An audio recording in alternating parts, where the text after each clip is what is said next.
Hello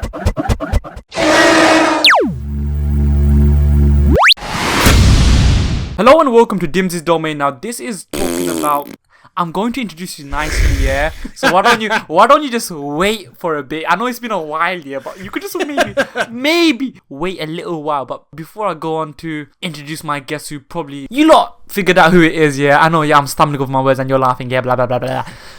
But we have been introduced to a guy called Zeno-sama, who is touted as the Omni-King, the king of everything, and he's so powerful that he's destroyed 6 universes purely because he was angry. There was originally 18, now there's 12. But what if he's a fraud? I think he's a fraud. The guy that's on the phone with me thinks he's a fraud. He's supposedly some king, and I thought, let's talk about kings. And do you want to just introduce yourself? Basically, guys, I'm Well King Kanji. You probably remember me from another video that you probably almost made you unsubscribe from Dimsy. That's me. Okay, then unsubscribe from me thinking, oh, this isn't Kanji, what the hell, get lost. Before we carry on, I want to quickly mention and give spotlight to the fact that Real to Real Productions has a video on the Omni-King Preliminary Tournament.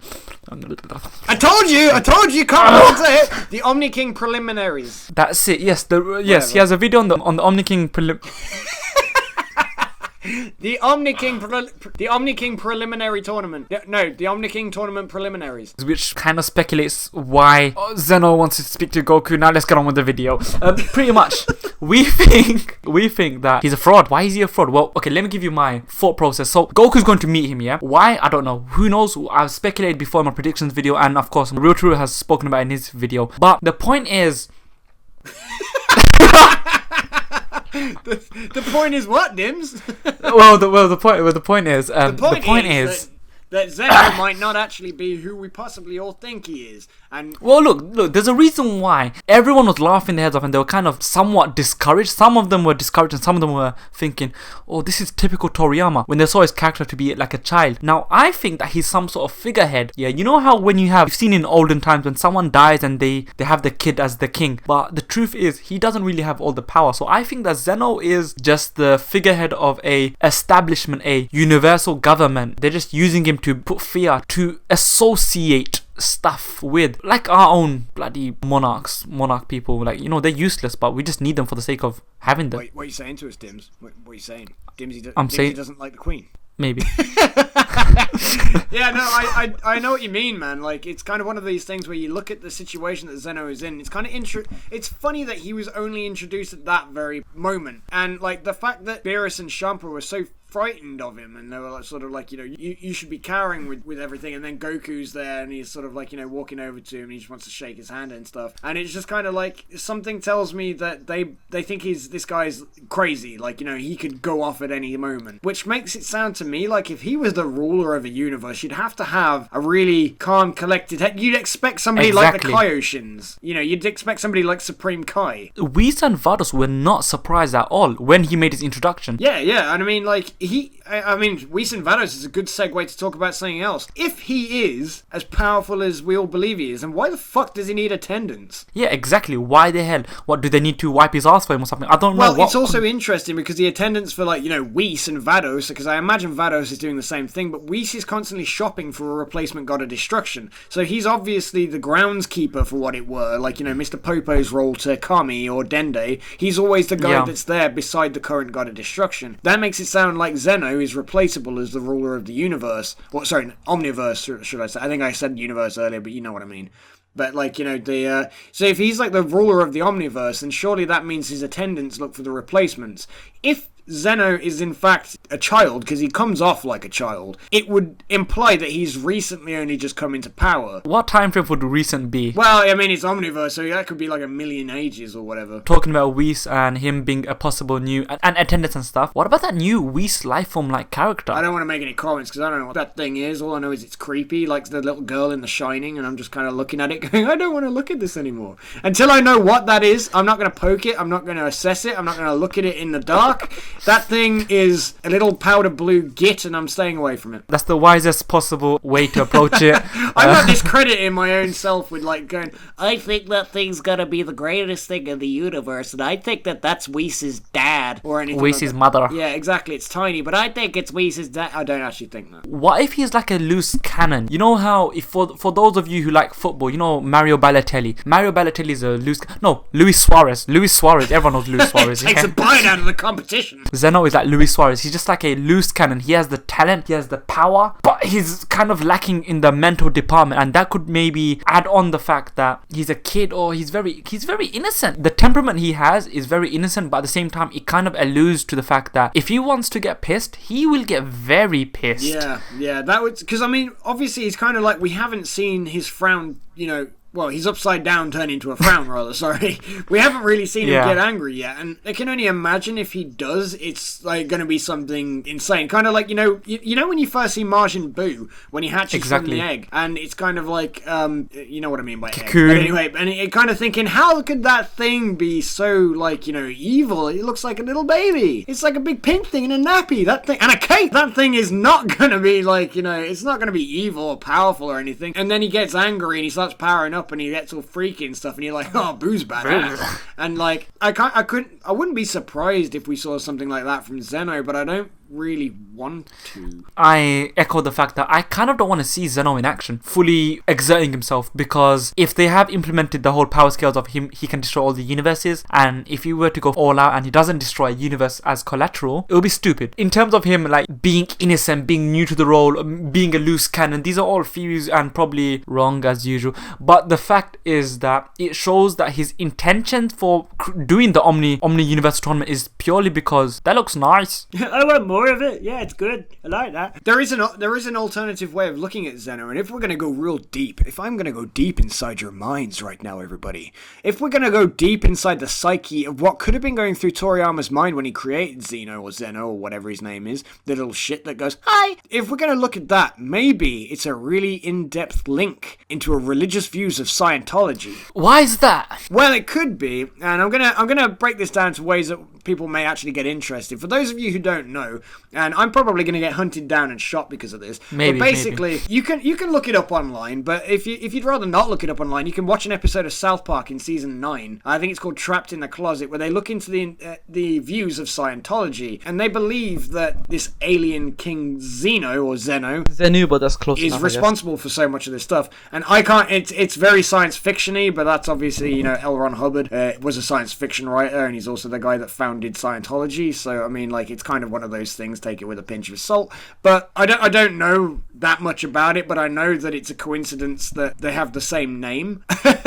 And Toriyama's never coincidence really, or fact or fact. But Toriyama's never been, like, you know, shy of making religious comments and stuff in his things before, whether it's making a god of anything, or whether it's sort of like, you know, having the episode with the Baba's tournament and whatnot, and they had all the stuff with the Vampire Man and everything, with Jesus and everything flying up on the screen during that scene. I mean, like, you know, he's not shy about making religious comments and sort of pokes in his videos.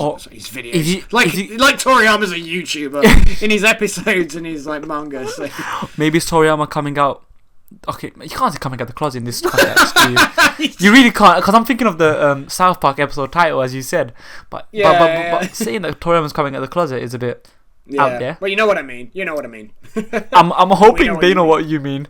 Guys, seriously, if you've got any queries, go and watch the episode. It will all make sense. And they're probably going to ask you, so Kanji, what's your final verdict? Is he a fraud? Well, you pointed out one thing before we close this video out, that he could be quite similar to that of Mr. Satan. So you're saying that Zeno is Mr. Satan? I'm thinking Hey Arnold. Saying he's that makes sense. I mean, he could be Stewie. Could be Stewie, Hey Arnold. Any other remotely football head-shaped people? He can't be Arthur. Oh dear. Hey, what a wonderful kind of... We can learn to work and play and get along with each other. Get along with Zeno and his attendants. Hey, coming into the tournament. To be honest, I don't think he's a fraud, but I think that it's likely that he could be newly appointed. And that's kind of like where I lay on it. I don't think that he's been doing this job for very long. Well, very long in terms of God. Yeah. See, I think that when he informed Goku of, hey, I would want to see this in a more universal scale, and then his attendants held his hands and they went off. Maybe it could be the same, where he just needs his hand to be held all the time. He's a figurehead. He's a loose cannon. Or maybe we're just completely wrong and Zeno is the king of all. It's always a possibility, but maybe. The reason why I think that he isn't a fraud is, why would you do a whole red herring like move so soon after Monaka? Yeah, well, that's another point. If we're going to break the fourth wall and go story writing and stuff like that, I think there is a good chance that because they've only just done that thing with Monaka, it's unlikely, unless they're playing up the joke and Monaka and him become best friends or something. I think the word fraud could be so kind of broad in this kind of circumstance as to what you're actually thinking exactly, but I mean, in terms of, is he as powerful as they say he is, that still could happen to me, because I think that the attendants are quite important. The attendants we're speaking of are, is it the two big ones that were next to him in the universe? Any of them. Any of them. Okay. Because it could end up being that the Whis-like attendant that he's obviously, what we're going to be meeting in the next episode, it could be that that person is particularly strong and is even stronger than Zeno or Zeno. And then you could also look at the fact that the attendants have followed him around. Why would you leave your strong ones at home? So I'm saying, like, Whis and Beerus don't tend to go many places without each other unless Beerus is asleep. And that's kind of because why would... If it's to protect him, he wouldn't leave them behind if they were stronger than him. And you know when Goku tried to approach him first and then the attendants kind of blocked his path? Why would they need to even block it if he's that strong? Yeah, exactly. Yeah, so, quite right. Unless it's because he's that strong, the Slight Thing could piss him off and they're almost to try and keep order of the universe, to don't make this happen by accident. But if all they were going to do is destroy it like that little Dragon Ball, Super Dragon Ball, and in the middle of non-universes, because apparently that's something now. Yeah. Space between universe, whatever. But yeah, so I'm not sure, but the only thing I can say is that I don't think that he's a fraud, but I do think he's not as strong as we believe he might be. Yeah, I think we both agree on that, and I guess we'll hand it over to the people in the comment section. If basically, guys, if you think that what we've talked about is, if you're on the same wavelength as us, why don't you leave a hashtag for Zeno is a fraud, if you believe he's a fraud, and if he's not, then put hashtag Zeno lives, and then you can sort of explain why you think either of these things. Or just comment down below and educate the rest about Scientology. Yeah, well, I'd be interested to read those comments, because I don't know all that much about it. I just know that it's a bit coincidental. Before we end the video, I have to say, make sure you subscribe to Woking Kanji. He has a lot of excellent series in terms of his fusion challenge, in terms of his animation information, his playthroughs with Xenoverse, as well as this new evil heel kanji, which you're gonna see more of, and I'm really excited to see. Evil might be a strong word, more sarcastic and poking fun at, and just subscribe to him, subscribe to me, maybe, like, share, comment. Like, share, comment, subscribe, and yeah, tell us down below your thoughts. And actually, I'm just gonna end this video before it gets out of hand. Wait, so I'm guessing what you're saying to me is that you want me to leave your domain? Yeah. What joke are you gonna say about leaving my domain now? You're gonna say something dodgy, aren't you? No, I'm fine. I'm not gonna go there. Cool. Cool. Everybody subscribe to Dimsy! Alright, close it off with your signature bye. My what? Your signature bye. I'm not sure I know what you're on about. Oh, bye!